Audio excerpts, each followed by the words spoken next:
The Times said that consultant engineer Frank Morabito's October 2018 report had helped shape plans for a repair project that was set to get underway soon, more than 2.5 years after the building managers were warned. The building collapsed from the bottom.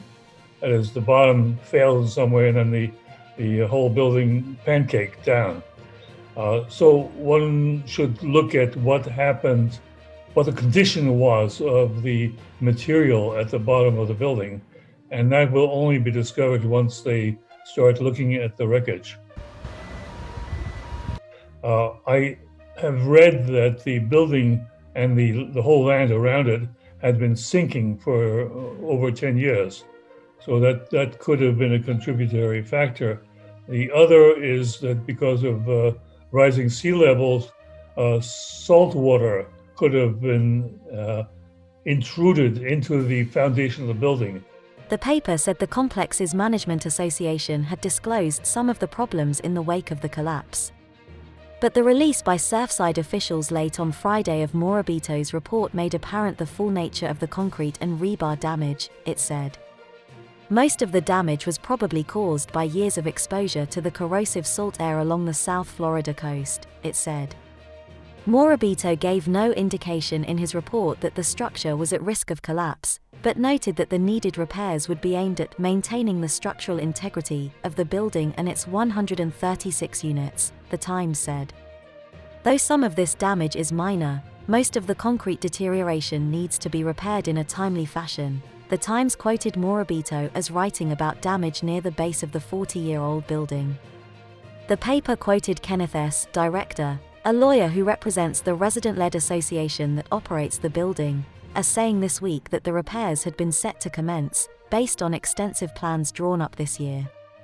The Times added that director said the process would have been handled much differently if owners had had any indication that the corrosion and crumbling, mild instances of which are relatively common in many coastal buildings, were a serious threat.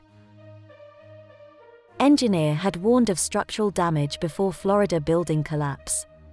Prospects for recovering survivors from a Florida high-rise diminished with each passing hour on Saturday, 2 full days after the 12-story condominium mysteriously collapsed while many residents slept.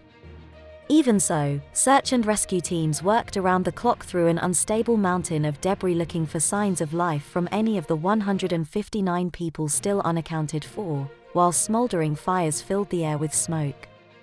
The death toll of 4 was certain to rise, with one floor of the high-rise stacked atop another like pancakes.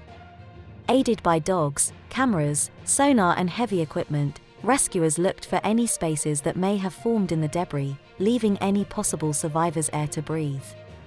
"We have hope because that's what our search and rescue team tells us, that they have hope," Miami-Dade County Mayor Daniela Levine Cava told a news conference on Friday.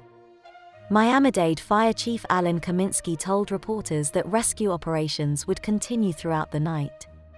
While local officials provided aid and comfort to the families, such as hotel rooms and food, search and rescue specialists worked the disaster site on a rotation, with a limited number allowed at any one time to prevent further collapse, Levine Cava said. Teams from Mexico and Israel arrived to help relieve the locally based crews, many of whom have also traveled to disaster sites around the world. Atop the pile, some wielded hammers and picks looking for signs of life. Heavy equipment scraped away the top layer.